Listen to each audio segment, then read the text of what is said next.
Caríssimas irmãs, caríssimos irmãos, Jesus a todos nos abençoe e nos fortaleça em seu amor.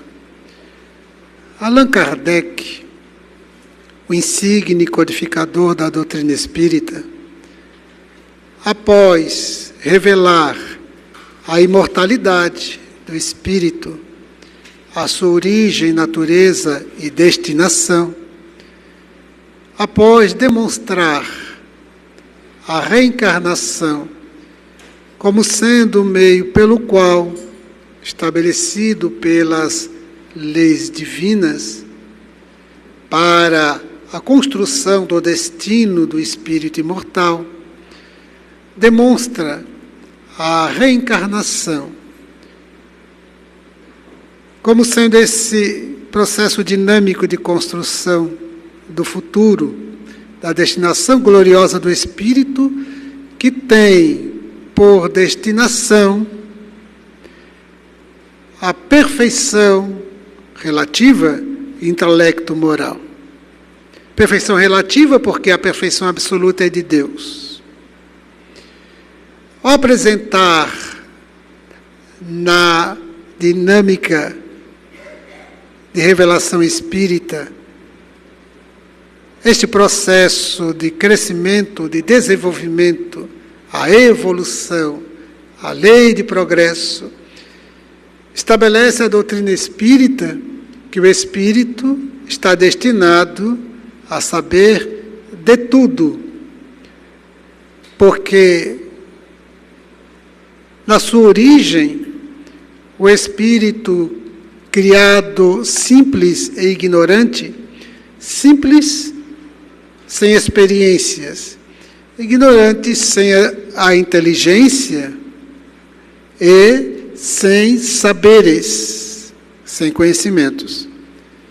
Graças à destinação que lhe está estabelecida pelo progresso e por força das sucessivas experiências reencarnatórias, aos poucos, o espírito foi deixando a simplicidade com o acúmulo de experiências e abandonando a ignorância com o desenvolvimento da inteligência e a construção de um repertório de conhecimentos, estabelecendo, portanto, pouco e pouco, o progresso intelectual. Ao mesmo tempo que o espírito está destinado à plenitude do amor, exatamente porque o espírito, na sua origem de simplicidade, ausência de experiências, e seus conhecimentos das leis que regem a vida, das leis que regem o seu destino, aos poucos, porque a inteligência vai se desenvolvendo, porque os saberes vão sendo construídos, vai se descortinando a lucidez em relação à sua vivência moral. No plano do conhecimento e da inteligência, exatamente porque o conhecimento segue na medida em que a inteligência se desenvolve, nós vamos observar que, ao longo do tempo, o conceito de inteligência foi sendo modificado. Tido inicialmente como sendo a habilidade que a pessoa tem de conhecer, compreender e aprender, e com a capacidade de fixar esses aprendizados e de viver os aprendizados. Ao longo do tempo, foi sendo ampliado, transformado o conceito de inteligência, exatamente porque no início do século XX, o pedagogo e psicólogo francês Alfred Binet criou o famoso teste de QI, coeficiente de inteligência, que durante o largo período se estabelecia a medida de inteligência de uma pessoa, graças às escalas que esse teste permitia.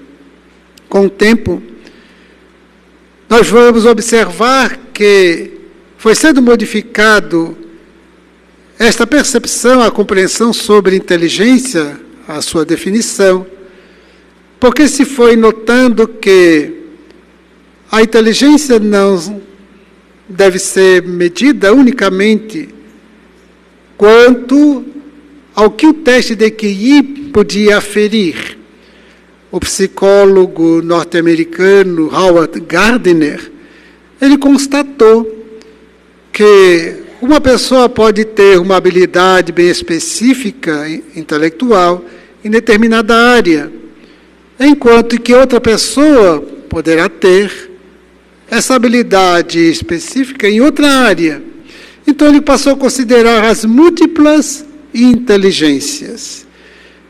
E foi construindo os vários tipos de inteligências.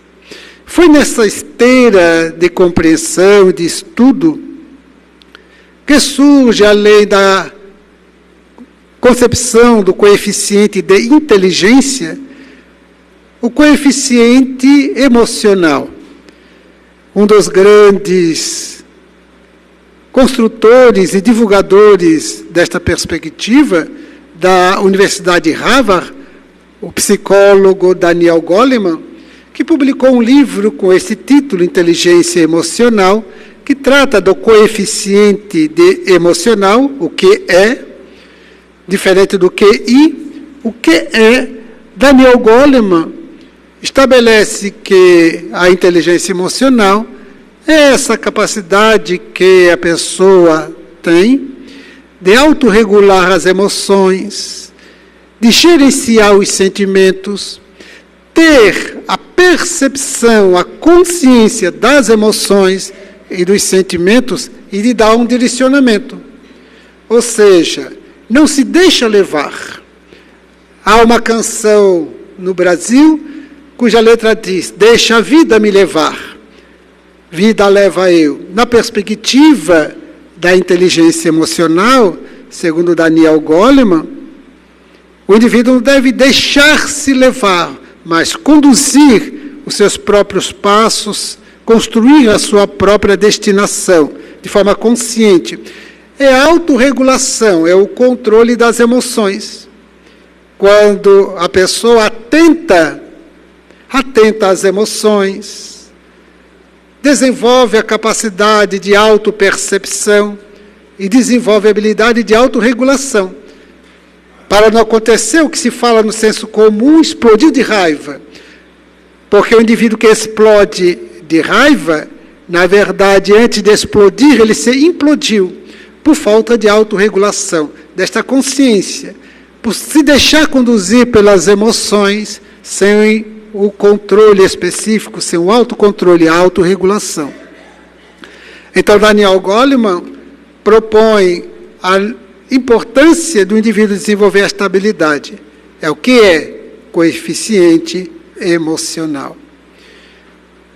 Mas vamos encontrar também, na Universidade de Harvard, Dana Zohar.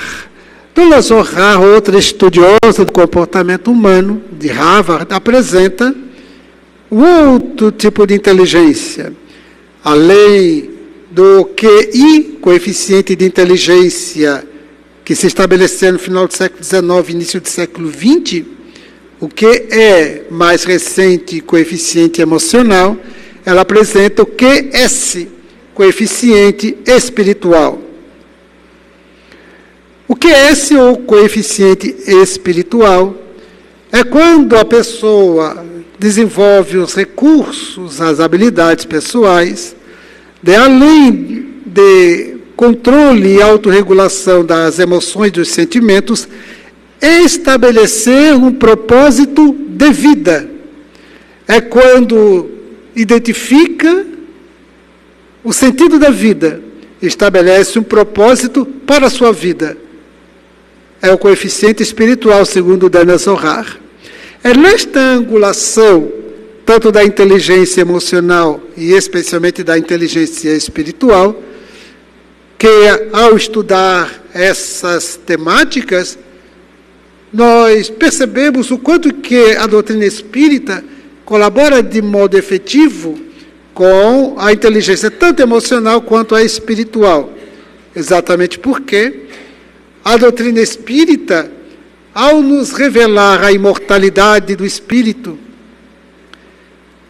rasga os horizontes e demonstra aquilo que a tradição religiosa sempre falou de céu e inferno, se nunca deixar muito claro o que seria o céu e exatamente o inferno, dentro da tradição religiosa de penas e gozos futuros. Essa é a tradição religiosa de todos os tempos, penas e gozos futuros. Penas, os castigos futuros por causa dos erros. Gozos, a felicidade, o bem-estar futuro, graças aos acertos. Então a tradição religiosa de todos os tempos se funda nas penas e gozos futuros. O Espiritismo, em certa medida, apresenta também esta visão de penas e gozos futuros, já que ao apresentar-nos o Espírito imortal, então tem um futuro, exatamente porque a vida do Espírito não se conclui com o decesso carnal, a vida do Espírito não encontra um ponto final com a morte biológica, e sim, prossegue, transcende a morte biológica, e considerando a conclusão de Lavoisier, que estabeleceu, na perspectiva científica, que nada se perde, tudo se transforma, até mesmo para o corpo, até mesmo para o organismo biológico, falar de morte não fala exatamente o que acontece,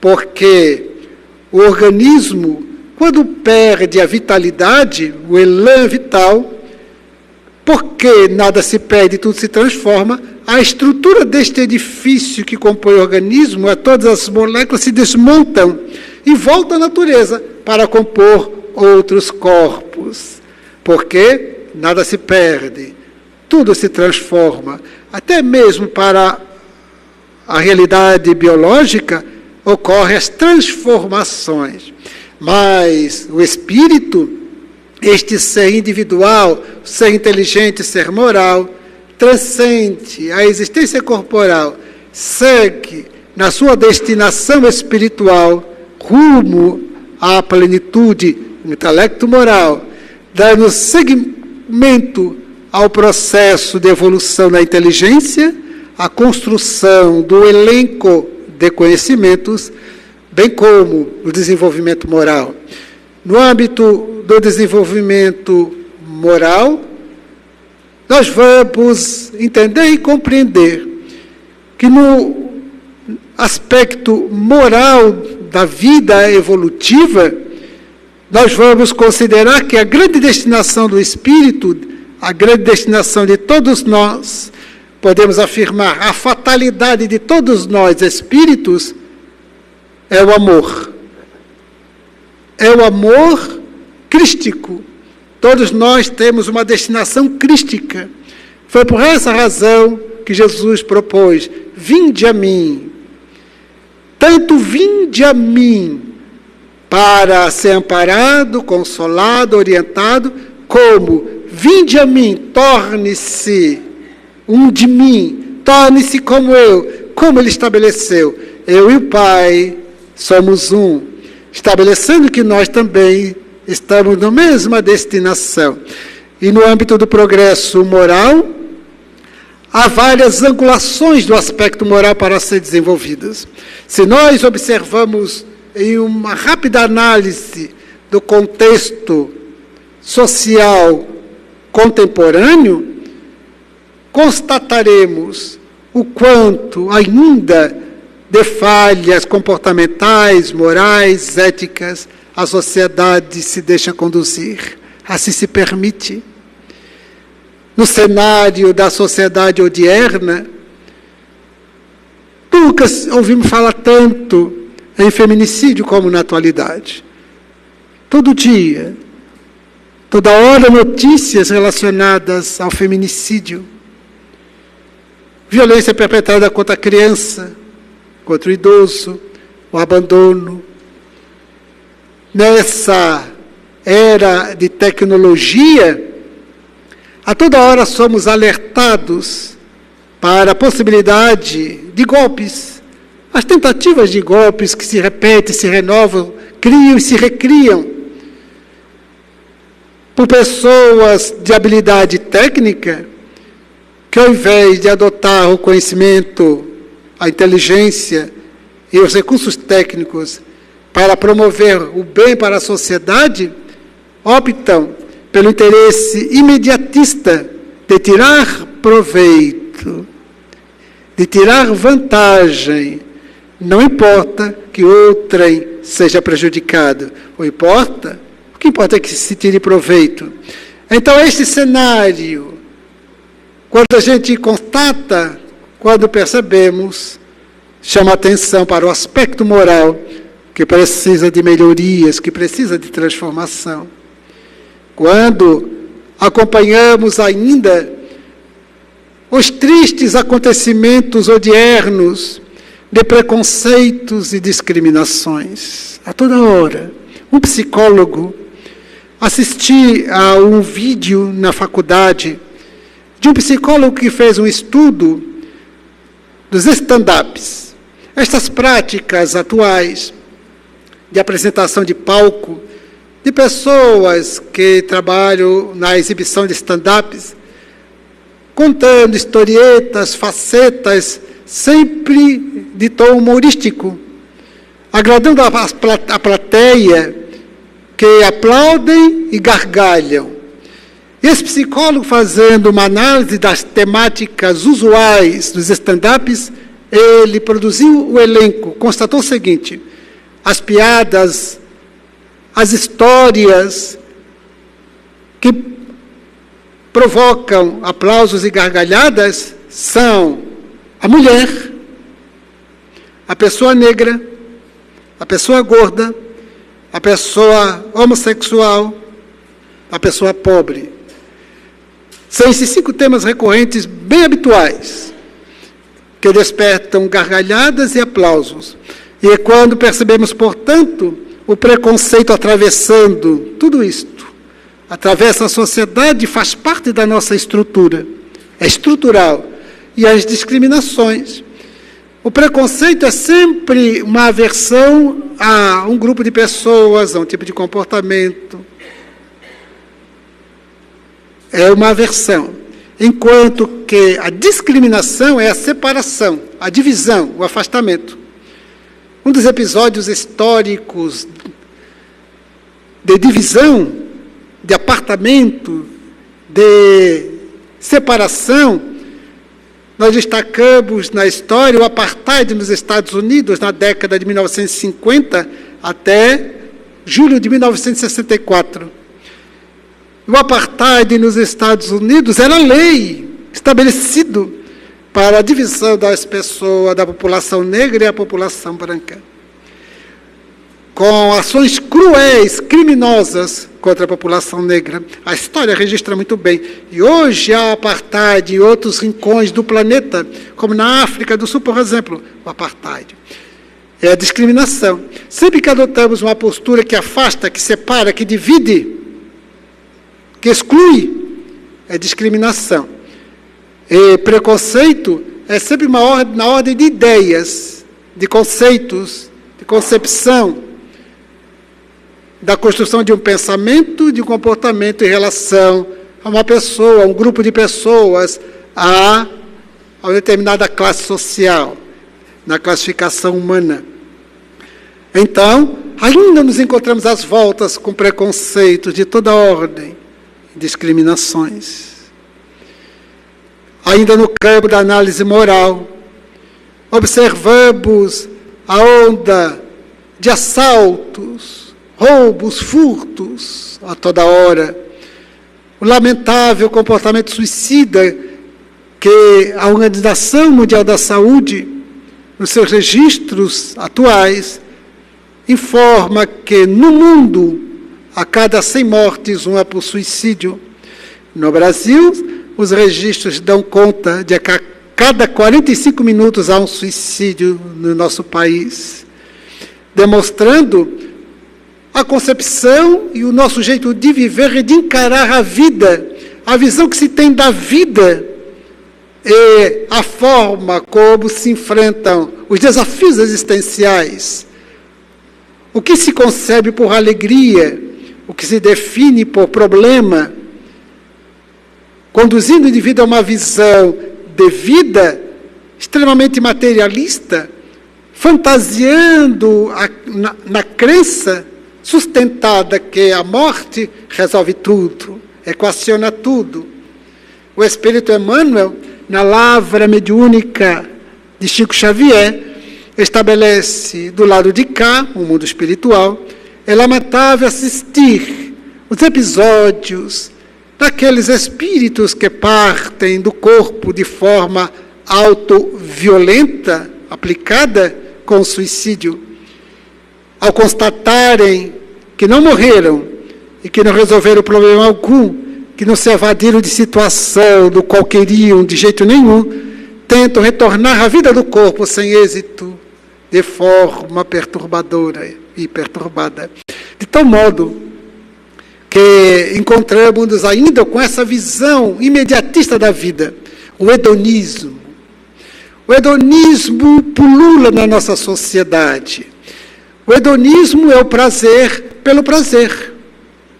É a filosofia de comportamento em que, para ser feliz, o prazer aos extremos, fazendo com que o indivíduo, nesta busca incessante do prazer, desrespeite o outro, porque muitos dos seus prazeres é à custa do direito dos outros, da paz dos outros, da alegria dos outros, da integridade moral, física de outrem. Então é o prazer pelo prazer, nesse movimento hedonista que ainda é tão intenso na nossa sociedade. Observamos que nessa cata hedonista, nessa perseguição, nessa sanha hedonista, o indivíduo adota o dinheiro como sendo a mais extraordinária conquista que deveremos postular e almejar na existência. Nós crescemos com uma proposta filosófica de crescer, vencer e subir na vida. As crianças falam, observo muito nas entrevistas em telejornais, exibidas na TV, quando muitas crianças, adolescentes que estão em alguma dinâmica de um projeto de educação, falam crescer, vencer e subir na vida. É sempre no sentido material do termo, no sentido imediatista social. Subir, vencer na vida. E nesta corrida, e neste grande campeonato de vencer, subir na vida, olhamos para outrem como sendo nosso adversário. Uma vez falaram-me, Gerson, se nós não fizermos poeira para o outrem, outros farão poeira para nós, na estrada das disputas por um lugar ao sol. Então, nesta grande competitividade, nunca ouvi tanto falar em competitividade como na atualidade. Vivemos com a crença de que a sociedade é competitiva e eu tenho que ser competitivo. E quando eu adoto a crença da competitividade, eu olho o outro não como um irmão, abandono a perspectiva frater, que é considerar outro como irmão, por isso o termo fraternidade. O outro é o meu adversário. Na grande disputa por um lugar ao sol, na grande disputa para alcançar o pódio da vacuidade humana, para ser alguém na vida, subir na vida, no sentido imediatista, materialista do termo. Então, são estas as condições éticas, morais, comportamentais, esta construção filosófica a que nos permitimos na existência corporal, nesta sociedade odierna, na contemporaneidade de tantas conquistas, mas de um olhar ainda tão imediatista. A despeito da adoção de uma perspectiva religiosa, ainda assim, aqueles que se dizem religiosos pugnam por vivência materialista, enquanto a religião, na etimologia da palavra, propõe religar a criatura a Deus, a criatura ao Criador, e para esse processo de religar, a religião é um método, a religião apresenta uma metodologia, e o Espiritismo, na sua feição religiosa, na sua expressão religiosa, o Espiritismo apresenta uma metodologia. E essa metodologia, para seguirmos na direção de Deus, o que significa seguirmos de modo consciente neste processo de desenvolvimento intelectual, moral, espiritual, neste processo de chegar a Deus.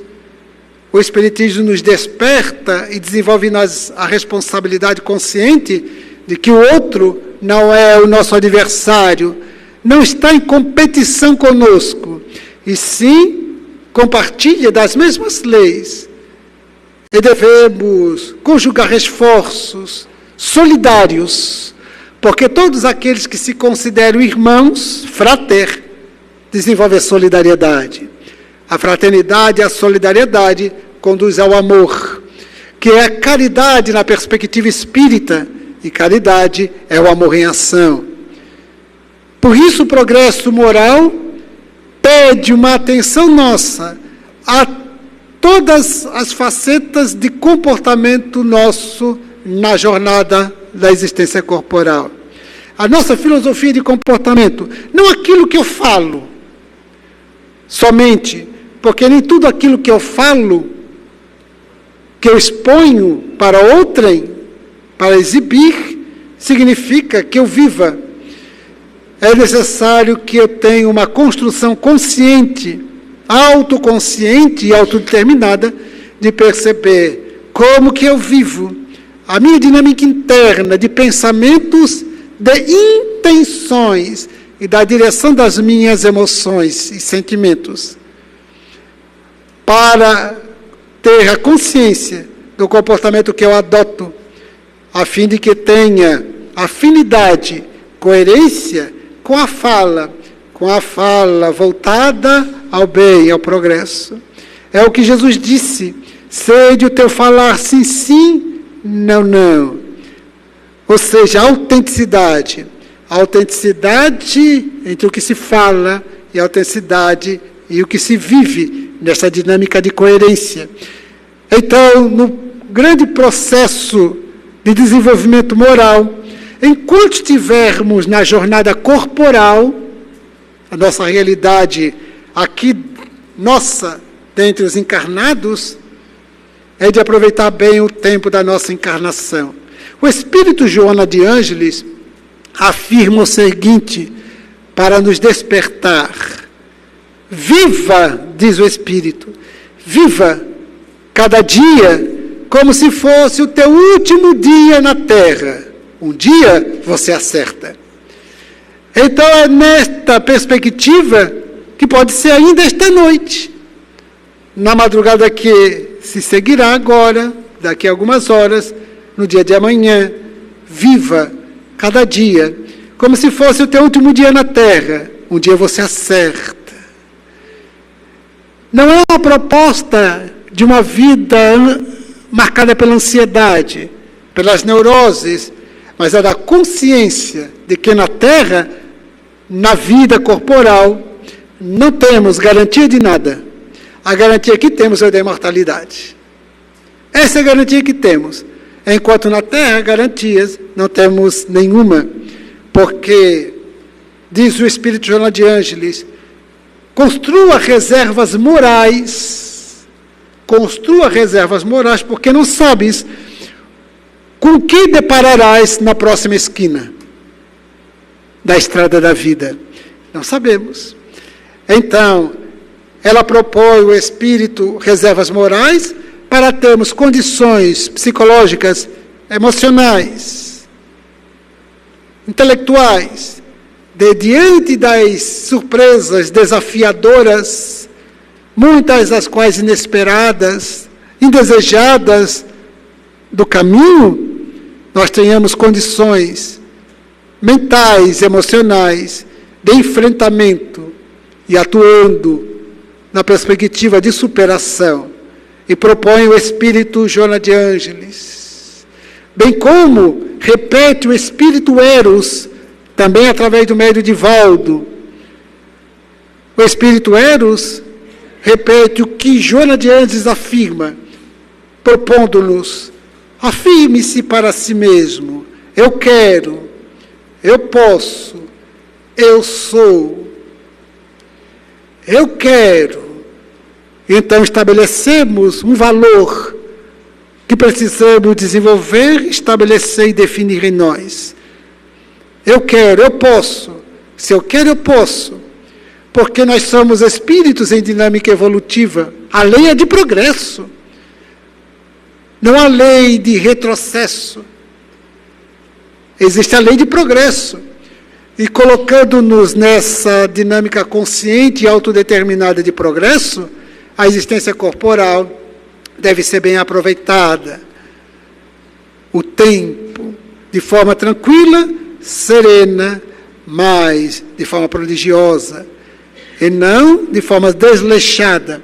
Então, no aspecto moral do nosso autodesenvolvimento, encontramos-nos diante do livre-arbítrio, esta liberdade íntima, esta liberdade que Deus nos concede, para que nos tornemos senhores de nossos próprios atos, para que possamos ser responsáveis pelos atos e conquistemos os méritos pelos atos nobres, responsáveis pelos equívocos e méritos pelas conquistas, de tal modo que, nesse aspecto do desenvolvimento moral, pede de nossa parte autoconhecimento e direção do comportamento consciente e autodeterminado na direção daquilo que a nossa inteligência já consegue registrar, entender, compreender, discernir sobre o que é certo e o errado, o que é bem e o mal, o que é justo e injusto, o que é nobre e o leviano. É este discernimento que a nossa inteligência a todos nos permite, e livremente temos a oportunidade de fazer as escolhas. Há um livro escrito por uma doutora em psicologia norte-americana, Edith Eva Eggers. Edith se tornou muito conhecida com o primeiro livro. Ela ainda não era psicóloga. Escreveu o primeiro livro, A Bailarina de Auschwitz, porque ela viveu, foi encaminhada aos 16 anos para Auschwitz, um dos mais cruéis campos de concentração nazista. Aos 16 anos, porque ela era estudante de balé. Os nazistas, os oficiais, nos seus jantares, preservaram a sua vida para que ela fizesse apresentações de balé nos seus jantares dos oficiais nazistas. Então ela foi mantida viva para essas exibições. E ela, durante o tempo no campo de concentração, acompanhou a morte de todos os familiares, de amigos. A guerra se finda. E ela se radica nos Estados Unidos, com todos aqueles resultados infelizes do tempo de campo de concentração. O tempo passou e ela foi se dando conta que a guerra acabou, que ela não estava mais no campo de concentração, mas ela não estava livre. Ela não se encontrava livre, permanecia presa nas algemas da mágoa e do ódio pelos seus algozes, contra os seus algozes nazistas, naqueles dias tão infelizes. Seus amores, ela perdeu ali, ela viu serem mortos ali, então ela ainda estava presa, não estava livre. Ao constatar que ainda estava presa, o corpo livre, mas a mente e as emoções presas, ela passou a se dedicar à construção da liberdade. Resolveu estudar psicologia e depois se torna, hoje, doutora em psicologia. E então, nos seus estudos, nas suas reflexões, ela descobriu a liberdade e se libertou, porque ela constatou que a liberdade é uma escolha. E escreveu um livro recente com este título: A liberdade é escolha. É uma escolha livre, uma escolha pessoal. E ela se decidiu a escolher a liberdade. Como? Perdoando. Perdoando os algozes. Auto-perdoando-se, quando for o caso. Desenvolvendo relações amigas, fraternais. Então, vai se libertando pouco e pouco das algemas, das prisões, das crenças restritivas, limitativas. Quantas crenças desenvolvemos? E nem todos temos consciência das crenças que construímos em nós, mesmo se nos aprisionamos a elas. A crença de que eu não consigo, de que eu não posso. A crença de que eu sou incapaz. A crença de que não conseguirei. É difícil. É muito difícil. Não vou conseguir. Desenvolvemos tantas crenças. Eu não tenho condições. O indivíduo, então, se aprisiona. É necessário desenvolver um movimento libertador.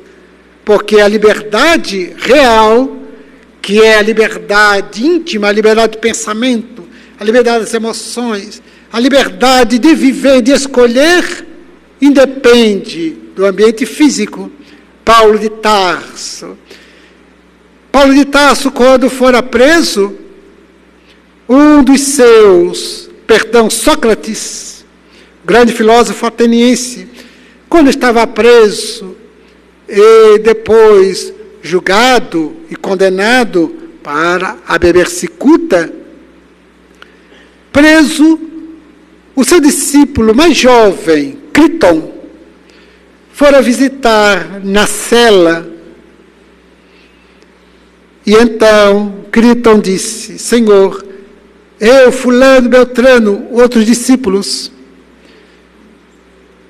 nós conversamos com o carcereiro da madrugada e nós vamos pagar a ele para que ele abra a cela para que o Senhor fuja conosco.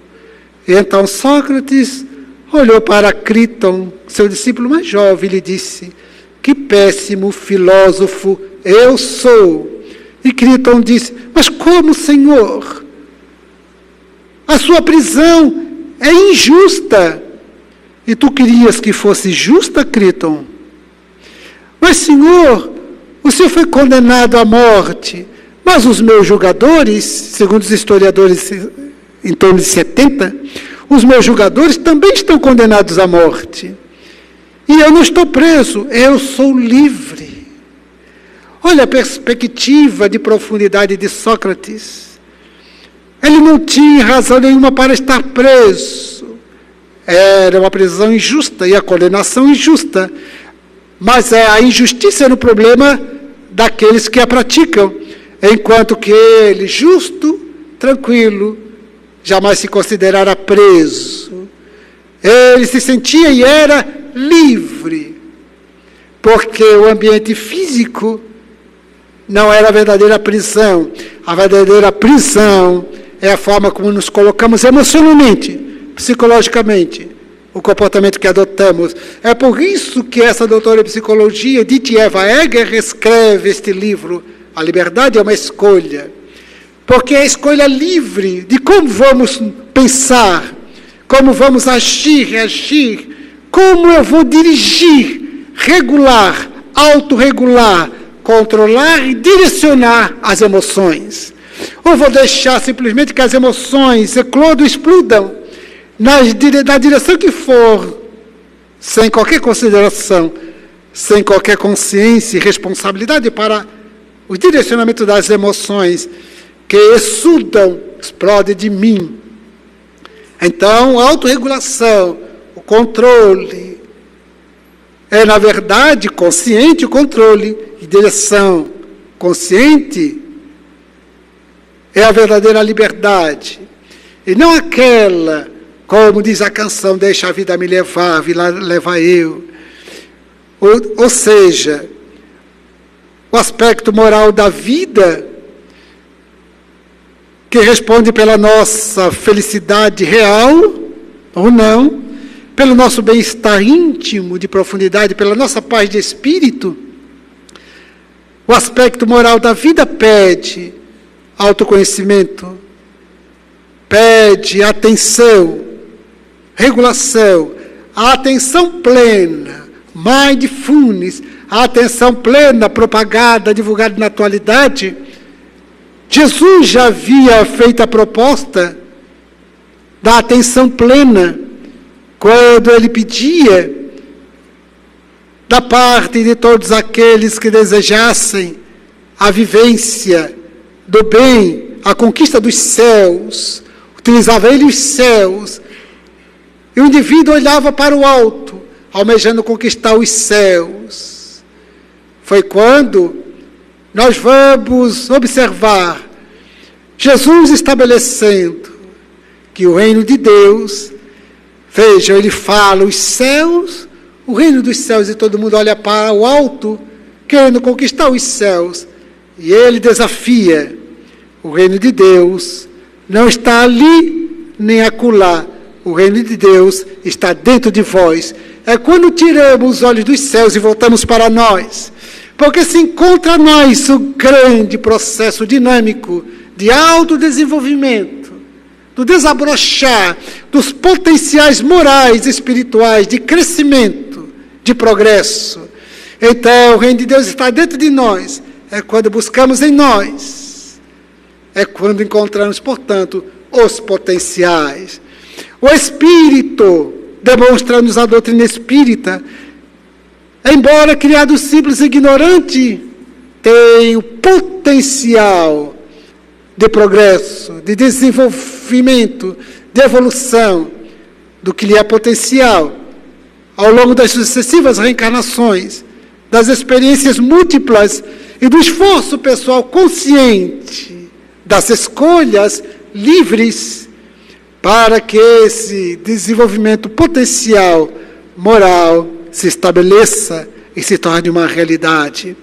É quando começamos, no aspecto moral do comportamento, no aspecto moral da vida, a partir do autoconhecimento, trabalhar o que Allan Kardec propõe aos espíritas. Reconhece-se o verdadeiro espírita pela sua transformação moral e pelos esforços que empreende para domar as suas más inclinações. Notemos, transformação moral. Allan Kardec traz isso muito bem consignado na codificação, em especial no Evangelho segundo o Espiritismo. Transformação moral, porque nós temos uma formação, nós já estamos formados, temos uma construção de formação do egoísmo, a formação do personalismo, a formação do interesse pessoal, que abre as portas para todas as demais mazelas morais. A formação. E Allan Kardec propõe a necessidade de transformação, de que tudo isso seja modificado, transformado para outras expressões. É quando se precisa do autoconhecimento. E essa transformação é de dentro para fora. Por isso ele destaca, dirigindo-se aos espíritas, reconhece-se o verdadeiro espírita por sua transformação moral, por sua melhoria, por esses esforços que empreende para domar as más inclinações.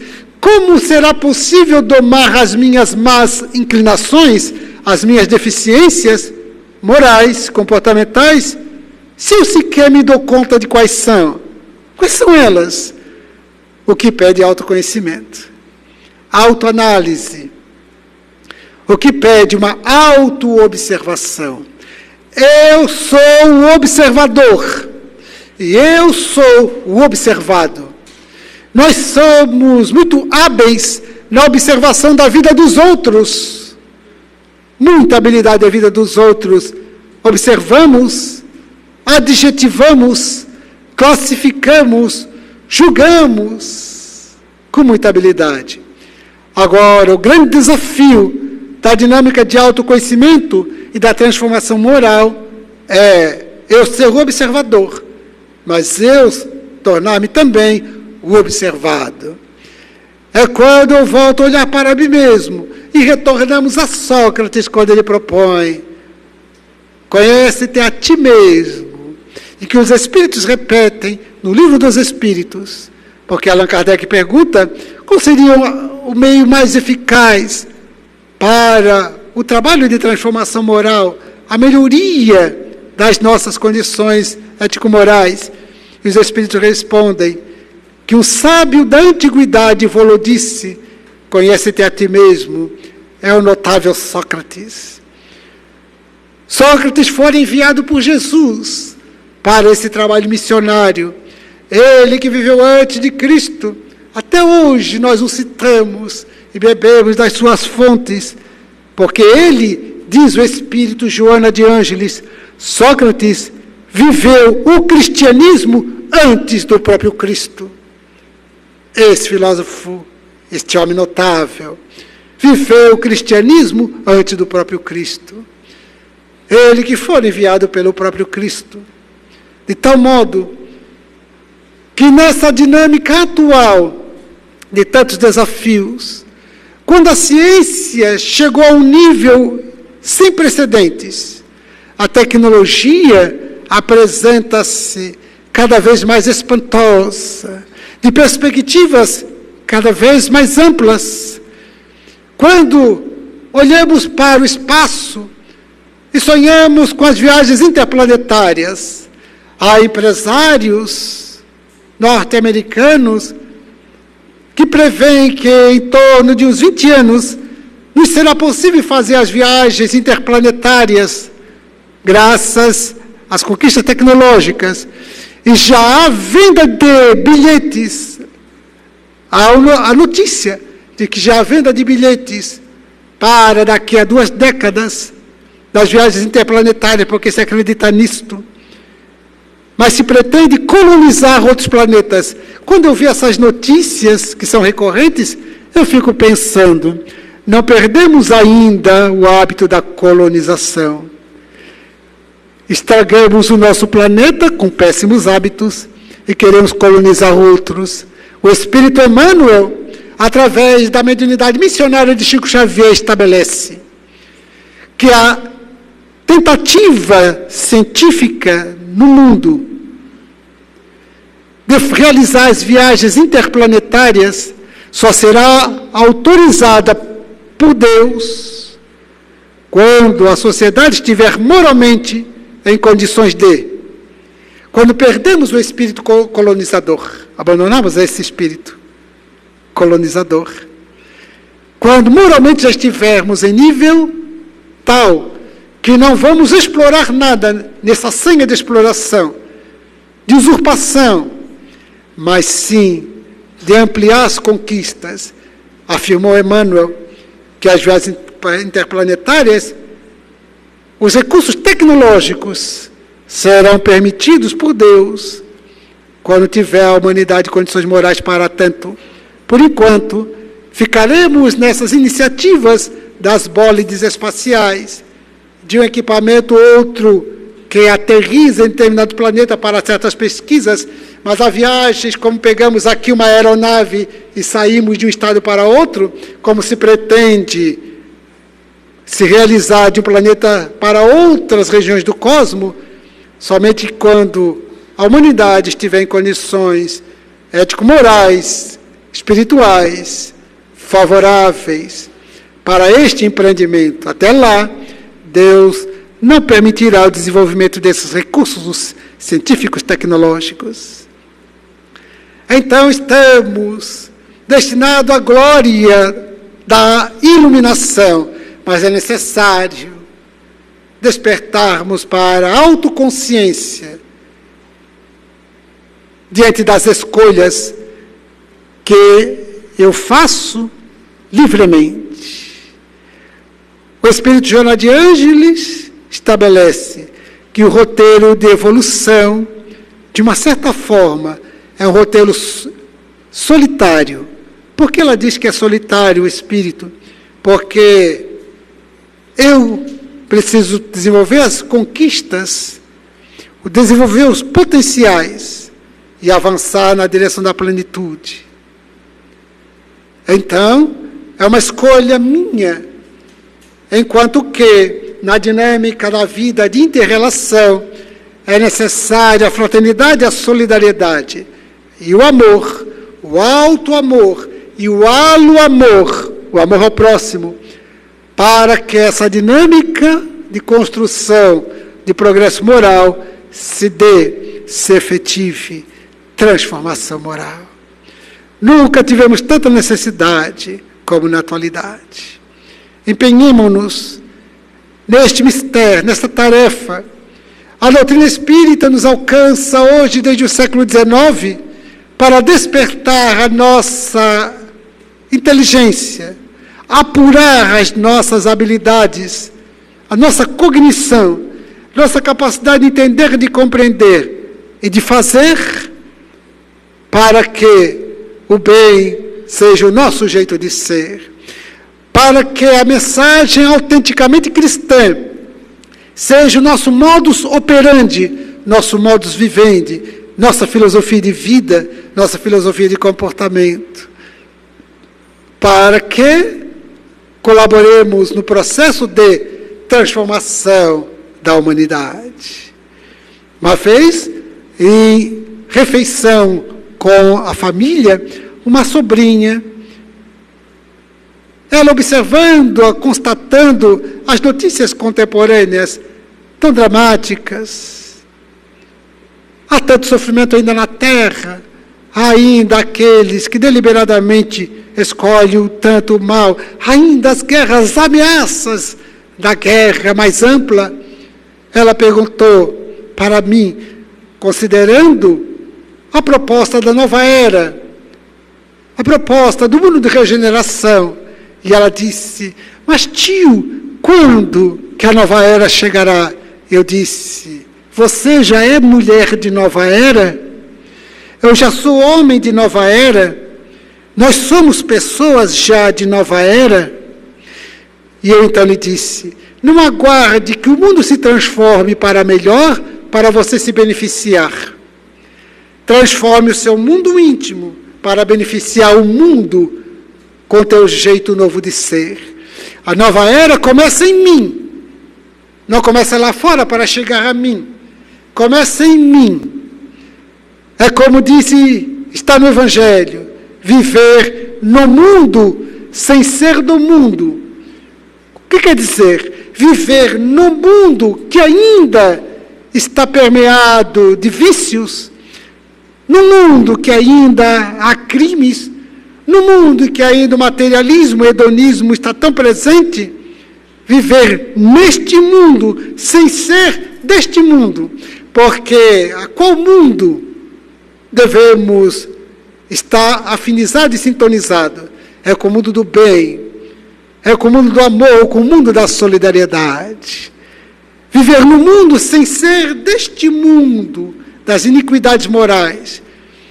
É como Jesus, no diálogo com Pilatos, ele disse: o meu reino não é deste mundo, não é o do mundo de injustiça, deste mundo ainda de deficiência moral. O meu reino não é deste mundo. De que mundo? Ele faz a proposta de um outro mundo. O meu reino é do mundo do bem, é do mundo da paz, é do mundo da fraternidade, da solidariedade, é do mundo do amor. Por isso, neste diálogo com a sobrinha, eu lhe propus: tu és mulher de nova era, eu sou homem de nova era, somos pessoas de nova era. Não aguardemos que a nova era se instale para me beneficiar. Transformemo-nos para colaborarmos com a nova era, já em nós, no mundo, na sociedade. E sigamos adiante, com a alegria de viver, com paz na alma, com a certeza de que a atual jornada reencarnatória deve ser vivida com toda a responsabilidade. E adotar o Evangelho de Jesus como sendo o nosso código moral de vida. Entender e compreender que somos seres imortais. Não estamos pela primeira vez na Terra, nem será a última, que precisaremos das reencarnações, de tal modo que esse olhar que transcende a matéria, observemos a vida estuante, a vida cósmica, e nós somos cidadãos cósmicos. Por isso, sigamos adiante e elevemos a Deus a nossa gratidão a Deus pela vida, por estarmos aqui, nossa gratidão a Jesus, porque um dia desceu ele das estrelas, mergulhou nas sombras densas da terra, para ser o nosso guia e modelo, o nosso rei solar. Nossa gratidão a Allan Kardec, que nos deixou o legado da codificação espírita, que ajuda em nosso desenvolvimento intelecto-moral, neste mundo de tantos desafios. Nossa gratidão a esta abençoada casa, que na 18ª edição da jornada espalha, divulga a mensagem libertadora do Espiritismo, fazendo a proposta de progresso do espírito imortal, do progresso consciente, autodeterminado, a que devemos nos colocar nesta jornada tão importante da atual reencarnação. Sigamos adiante, e a nossa particular gratidão a cada uma das senhoras presentes, a cada um dos senhores, a cada um dos jovens, pela presença educada, pela atenção paciente, nossos votos de muita paz, nossos votos de progresso, a nossa gratidão. Muito obrigado.